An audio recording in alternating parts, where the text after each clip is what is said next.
Bueno, pues el síndrome de Guillain-Barré es la primera causa de parálisis flácida aguda en México. Es una neuropatía autoinmune aguda, pero con secuelas crónicas, y se calculan más o menos 1.8 casos por cada 100,000 habitantes al año. Igual en México tenemos más o menos esa incidencia. Es de predominio masculino y su incidencia aumenta también con la edad. Es una neuropatía autoinmune que afecta específicamente al sistema nervioso periférico y se manifiesta clínicamente como una parálisis flácida, aguda, simétrica, ascendente, con arreflexia, y que el déficit sensorial es variable. Lo interesante es que a pesar de que existe el antecedente de infecciones, en ese momento no se va a encontrar fiebre. El 80% de los pacientes se recuperan. Sin embargo, causa discapacidad significativa, puede causar la muerte o puede cronificarse. Existen variantes clínicas de este síndrome, como la neuropatía inflamatoria desmielinizante aguda, o puede ser una neuropatía axonal motora sensitiva, axonal motora aguda, sensitiva aguda, y tenemos variantes focales como el síndrome de Miller-Fisher o la variante faringobraquial. Y hay también síndromes de superposición en donde podemos encontrar un síndrome de Miller-Fisher y un Guillain-Barré. Como en toda enfermedad autoinmune, hay factores genéticos, epigenéticos, ambientales e inmunológicos que están implicados para que se desencadene una enfermedad mediada por el sistema inmunológico. Dentro de los factores genéticos en las enfermedades autoinmunes en general, pues sabemos que no únicamente está involucrado un gen, sino que son enfermedades en donde están involucrados varios genes y que, claro, van a presentarse diferentes fenotipos y tenemos que descubrir cuáles son las variantes de riesgo en cada fenotipo. La concordancia entre gemelos homocigotos pues nos hace ver que en un individuo susceptible los factores ambientales e inmunológicos tienen un impacto muy importante, así que no únicamente la predisposición genética. Y de los genes más importantes pues siguen siendo asociados al complejo mayor histocompatibilidad, las moléculas HLA. Dentro de los factores epigenéticos, pues tenemos que entender que el factor ambiental influye en la expresión de los genes, y cuando se altera la expresión de los genes por determinadas circunstancias, pues puede afectar la función de las células inmunológicas. Se puede llevar a que se activen genes que puedan llevar a la pérdida de la tolerancia de los linfocitos, que alteren la respuesta a las señales por citocinas o por quimiosinas, a que cambie el número de células en donde deben estar circulando, deben encontrarse, la producción de citocinas o el reconocimiento antigénico. Así que los factores epigenéticos del factor ambiental sobre la expresión de los genes es muy importante. Y los factores ambientales, pues lo acabamos de ver, ni hablar, desde el estrés, ¿no?, que es un factor ambiental muy importante, las infecciones, la obesidad, la contaminación, la disbiosis en la microbiota, el tabaco, interesantemente también la deficiencia de la vitamina D, que promueve un estado hiperinflamatorio o proinflamatorio. Dentro de los factores inmunológicos en general, para que se desencadene una enfermedad autoinmune, pues tenemos que tener una pérdida de la tolerancia central, en donde escapan los linfocitos autorreactivos.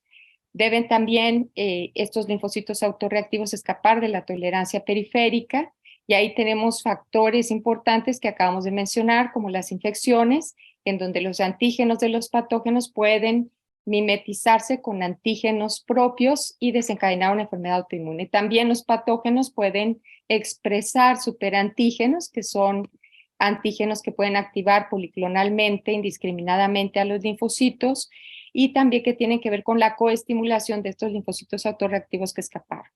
La disminución, se ha comprobado que la disminución de los linfocitos T reguladores es vital en las enfermedades autoinmunes, así como encontrar mayor número de células productoras de IL-17, que es una citocina proinflamatoria. Bueno, así que tenemos que conjuntar todos estos factores para que se desencadene una enfermedad autoinmune: la predisposición genética, la epigenética, la expresión de los genes por el impacto ambiental, ciertos factores ambientales involucrados en cada una de las enfermedades autoinmunes serán más importantes unos que otros, y claro, la desregulación inmunológica. En el síndrome de Guillain-Barré tenemos también genes de predisposición, y en este individuo con estos genes de predisposición, si tenemos un factor ambiental que está muy relacionado con infecciones por determinados patógenos, estos antígenos de estos patógenos tienen un mimetismo molecular con ciertas moléculas propias que llevan a la producción de autoanticuerpos. Estos autoanticuerpos se fijan a este antígeno propio, se activa el sistema del complemento, vasodilatación, aumento de permeabilidad, quimiotaxis, todo lo que ya sabemos, inflamación, llegan los fagocitos al tejido, no fagocitan el tejido, sino que sobre todo liberan estos radicales libres, metaloproteasas, que van a lesionar al tejido. Estos fagocitos además producen prostaglandinas y liberan interleucinas proinflamatorias como la IL-1, IL-6 y TNF, que vuelven, claro, a los vasos más pegajosos, y eso promueve todavía más el paso de leucocitos hacia el tejido, que en este caso es el sistema nervioso periférico, son los nervios, y las dianas son la mielina y los antígenos que pueden estar directamente en la membrana o en el axón. ¿Cuáles son los factores genéticos implicados en el síndrome de Guillain-Barré? Pues encontramos las moléculas HLA, en mexicanos sobre todo el DR3, es un alelo que no es amerindio, sino que fue introducido por poblaciones no indígenas. También se han encontrado polimorfismos en los genes de IL-17, porque es una citocina proinflamatoria que vemos que tiene su papel importante en esta patología. Polimorfismos también en ICAM1, y tenemos también una disfunción o un problema en la función con el gen aire que deja escapar a los linfocitos autorreactivos también. Los factores ambientales específicamente en el Guillain-Barré pues son las infecciones que se presentan 1 a 3 semanas previas a que existan estas manifestaciones de la neuropatía periférica aguda. Pues vamos a tener el Campylobacter jejuni, ciertos serotipos están más relacionados con cierto tipo de neuropatía flácida o con el síndrome de Miller-Fisher. También el Haemophilus influenza, el Mycoplasma, el citomegalovirus, que también tienen algunas relaciones más intensas haciendo mimetismo con ciertos gangliósidos propios, generan una neuropatía desmielinizante o axonal. Y luego tenemos el virus del Epstein-Barr, el de la varicela zoster, el SARS-CoV-2, el virus del Zika, el VIH, la borrelia, la salmonela, legionela, shigella, yersinia, el virus del dengue, de la hepatitis, los parvovirus.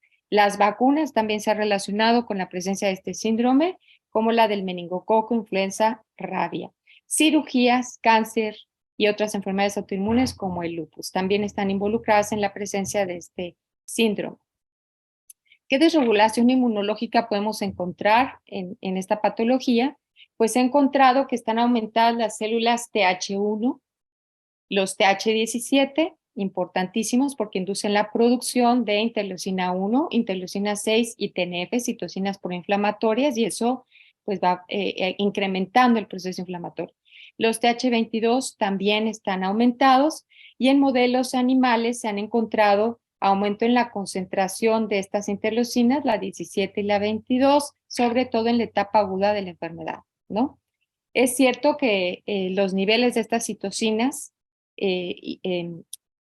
pues en pacientes pues no son un marcador de la enfermedad, pero sí en modelos animales se han encontrado estos datos. La terapia que se utiliza en el Guillain-Barré, como ustedes saben, es el uso de gamma globulinas intravenosas o la plasmaféresis. Y se ha encontrado que el uso de inmunoglobulina vía intravenosa baja los niveles de interleucina 17 y disminuye el número de estos linfocitos productores de interleucina 17 y promueve la producción y el mayor número de linfocitos T reguladores. Así que también en modelos animales se ha encontrado que se agotan los linfocitos T reguladores y eso se relaciona con la gravedad clínica en este síndrome. Bueno, también se ha encontrado que las citocinas, como el TNF, inducen la expresión de ciertas quimiosinas que van a atraer a los linfocitos justo al sitio donde se está reconociendo a ese autoantígeno, que en este caso son antígenos que encontramos en el nervio periférico, en los nervios periféricos, ya sea en la mielina o en el axón, y entonces se monta un proceso inflamatorio mediado por estas interleucinas, en donde encontramos ciertas quimiosinas que permiten que lleguen ahí específicamente ciertos macrófagos. Se ha encontrado también que las estatinas inhiben la migración de los linfocitos a este sitio, inhiben su proliferación, mejoran los síntomas clínicos, la inflamación del sistema nervioso periférico, disminuyen los TH1, los TH17, aumentan la cantidad de los T reguladores, inhiben la liberación de las quimiosinas que permiten que lleguen los leucocitos hasta este sitio, hasta el sistema nervioso periférico, y reconozcan ese antígeno propio, y reducen la expresión de moléculas coestimulantes como el CD40. Así que esto también pone de manifiesto que todos estos mediadores pues están muy involucrados en la fisiopatogenia inflamatoria de la enfermedad. ¿Cuál es la diana entonces en esta enfermedad autoinmune? Pues la diana está siendo antígenos propios que se encuentran en la mielina o en el axón y que hacen reacción cruzada con ciertos antígenos que encontramos en patógenos como el SARS-CoV-2, que en el SARS-CoV-2 ya se identificó ciertas proteínas que hacen reacción cruzada con proteínas de shock térmico. Y en el Zika ya se encontraron antígenos que hacen reacción cruzada con antígenos en la mielina. Específicamente, entonces, las diana de estos autoanticuerpos que se generan en el síndrome de Guillain-Barré son los gangliósidos que hacen reacción cruzada con estos lipopolisacáridos que se encuentran en los patógenos. Estos gangliósidos pues son glucoesfingolípidos que son parte de la mielina o que se encuentran también expresados en el axón de los nervios periféricos y podemos encontrar hasta 100 estructuras diferentes. Y encontramos diferentes entonces tipos de gangliósidos y dependiendo de la diana, del tipo de gangliósido, del tipo de autoanticuerpo, pues vamos a tener también un fenotipo de la enfermedad diferente. Lo interesante es que estos gangliósidos pues tienen que ver con la sinaptogénesis, neuritogénesis, con la migración también de los precursores neuronales, tienen que ver con la regeneración neuronal y la mielinización. Así que los anticuerpos no únicamente van a dirigir el blanco del complemento y de los fagocitos, sino que también van a interferir con todas estas funciones que llevan a cabo los gangliósidos ahí en sistema nervioso periférico, que son parte de la mielina o del axón. Aquí tenemos la estructura de un gangliósido con sus ceraminas, su oligosacárido, y que puede tener varias moléculas de ácido ciálico en la parte externa. Bueno, así que hemos mencionado que el tipo de autoanticuerpo y contra qué gangliósido va dirigido, pues nos va a reflejar diferente fenotipo o variante clínica de la enfermedad. Por ejemplo, un anticuerpo contra el gangliósido M1, que se presenta en el 50% de los casos, lo podemos encontrar en esta neuropatía desmielinizante.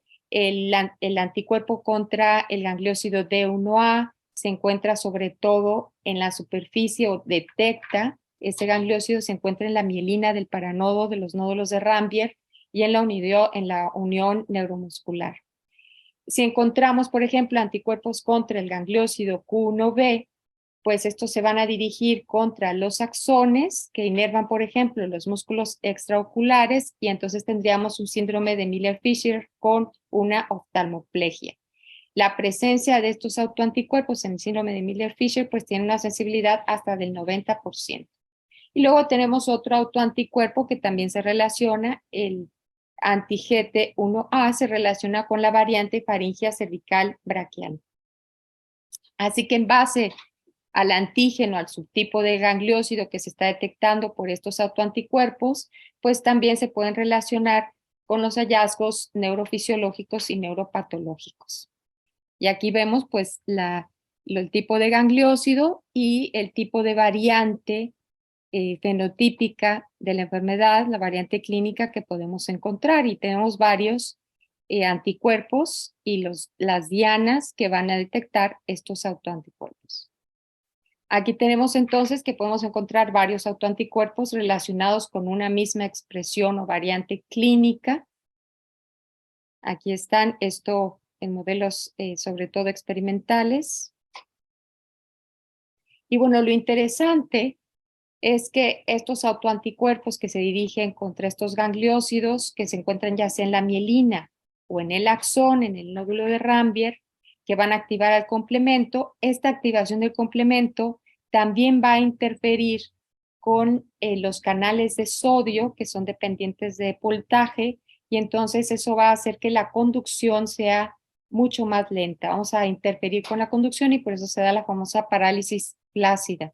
El complejo de ataque a la membrana también, por la activación del complemento, lleva a la entrada de calcio y a largo plazo todo esto va a lesionar la arquitectura del nodo, del axón, y claro, esto va a poder tener también trascendencia en una secuela posterior. Aquí tenemos que los autoanticuerpos que producen los linfocitos B, ayudados por los T cooperadores, están detectando al inicio de la infección, están detectando los antígenos de los patógenos, pero estos mismos anticuerpos hacen reacción cruzada con estos gangliósidos que se pueden encontrar en la superficie, en la mielina, o se pueden encontrar directamente en el axón y van a afectar la función de los nodos de Rambier. Los autoanticuerpos entonces interfieren con los canales iónicos, lo habíamos dicho, y tiene esto también que ver con las anomalías neuropsiquiátricas y autonómicas que podemos encontrar, que es una complicación grave en el síndrome Guillain-Barré, una disautonomía con disminución de la presión arterial, pues se debe probablemente a que estos anticuerpos interfieren con los canales iónicos. También pueden causar interrupción de las uniones paranodales, y esto pues va a tener alteraciones en la conducción que podemos verlo con estos estudios neurofisiológicos. Así que el daño inmunomediado por estos autoanticuerpos puede generar daño en el axón y cuando se genera el daño en el axón pues va a producir mayor lentitud en los movimientos, la parálisis flácida, pero va a tener mayor daño residual y también la recuperación va a ser mucho más lenta. Aquí tenemos los gangliósidos que se expresan en la superficie del axón y aquí tenemos los autoanticuerpos que van a activar al complemento, se va a generar complejo de ataque a la membrana y los fagocitos van a detectar tanto a los anticuerpos depositados ahí como al complemento depositado y van a liberar su contenido. Así que el daño axonal pues va a generar mayor grado de consecuencias a largo plazo. Lo interesante es que esto también va a impedir la regeneración axonal porque estos autoanticuerpos contra estos gangliósidos van a gatillar unos mecanismos intracelulares que tienen que ver con una transducción de la señal que se da por dos vías, tanto dependientes o independientes de ROA, y estos, cuando se lleva a cabo una vía, ROA específicamente, pues esto va a impedir la regeneración del axón. Entonces, cuando vemos que hay una falta de regeneración, pues se van a generar unos conos que podemos visualizar, que son distróficos y que esto, a pesar de la intención de reparación, pues va a ser fallida. Y entonces se están probando en este momento diferentes fármacos capaces de bloquear selectivamente esta vía para tratar de impedir esta falta de regeneración y que se dé con mayor rapidez la reparación de esta parte, ¿no? Luego tenemos también esta neuropatía mediada por la desmielinización, en donde vamos a tener un bloqueo de la conducción nerviosa, la función axonal va a permanecer intacta, pero sí se va a lesionar la mielina con una pérdida de la conducción. En este caso, los pacientes han encontrado que muchos pacientes pueden ser cero negativos a estos autoanticuerpos, así que el esfuerzo hoy en día está de identificar qué otro autoantígeno se puede estar reconociendo en esta patología desmielinizante específicamente, ¿no? Que podrían ser antígenos de la vaina de la mielina, como la gliomedina, la contactina, o que se encuentran también en los nodos de Rambier, la moesina o la neurofacina. Entonces, esto está todavía eh, eh, explorándose. Aquí tenemos pues una imagen de un nervio motor normal. Vean ustedes cómo el axón se recubre de las células de Schwann, la mielina, y la conducción pues es perfecta. Aquí tenemos cómo los anticuerpos se dirigen contra antígenos que se encuentran en la mielina, se activa el complemento, fagocitos, y todo esto va a lesionar la mielina, que lleva a una desmielinización y que, claro, las manifestaciones clínicas van a mejorar cuando se lleve a cabo la reparación y la remielinización. En el otro caso, en la axonal, es cuando se detectan estos antígenos directamente en el axón y el daño ahí es mucho más severo porque además interfiere con los canales iónicos y también está mediado por fagocitos y por la activación del complemento. La biopsia en un nervio afectado, pues vamos a encontrar desmielinización, probablemente con algunas partes ya de remielinización, dependiendo de cuándo se toma la biopsia. Podemos encontrar estos bulbos de cebolla tratando de reparar el tejido nervioso, el nervio. Vamos a encontrar un proceso de edema con infiltración de células T a nivel epineural, endoneural, macrófagos dispersos, y que también pueden estar alrededor de los vasos del endoneuro, ¿no? La evolución y pronóstico en esta patología, pues el 20% va a presentar dificultades motoras severas después del año de haber padecido este síndrome. Y bueno, hay que contemplar los diversos factores que generan el daño para ver la capacidad que va a tener el paciente de regeneración y recuperarse, ¿no? Se ha tratado de relacionar directamente a los anticuerpos antigangliósidos, su título, con la severidad de la enfermedad y realmente no se ha encontrado esta relación directa con el título. Se ha encontrado una relación con la presencia, pero no con el título, ¿no? Bueno, y la detección de estos autoanticuerpos realmente tienen un rendimiento bajo en la clínica, no son útiles para tomar decisiones. Sin embargo, la presencia de estos autoanticuerpos, ¿no?, nos ayuda a confirmar el diagnóstico, pero si son negativos, pues no descarta el diagnóstico tampoco. Y tenemos que contemplar también que in vivo los epítopes probablemente que utilizamos para detectar estos autoanticuerpos en el laboratorio probablemente no son los mismos, ¿no? No podemos reproducirlos adecuadamente en el laboratorio, ¿no? Así que se están desarrollando también nuevas técnicas para tratar de conservar a los epítopes que realmente estarían generando ese problema in vivo. Y como conclusión, pues el síndrome de Guillain-Barré es un síndrome que es poco frecuente, pero sus efectos sobre la mortalidad son muy importantes en nuestro medio. Su estudio ha resultado difícil porque es una entidad muy heterogénea. Sin embargo, la identificación de estos autoanticuerpos contra los gangliósidos ha sido muy importante para ir comprendiendo la fisiopatogenia, para ir también desarrollando eh, blancos terapéuticos, para ir encontrando biomarcadores, herramientas de pronóstico y llegar realmente hacia una terapia personalizada. Así que pues esto sigue en estudio y con esto finalizo el tema. Muchas gracias.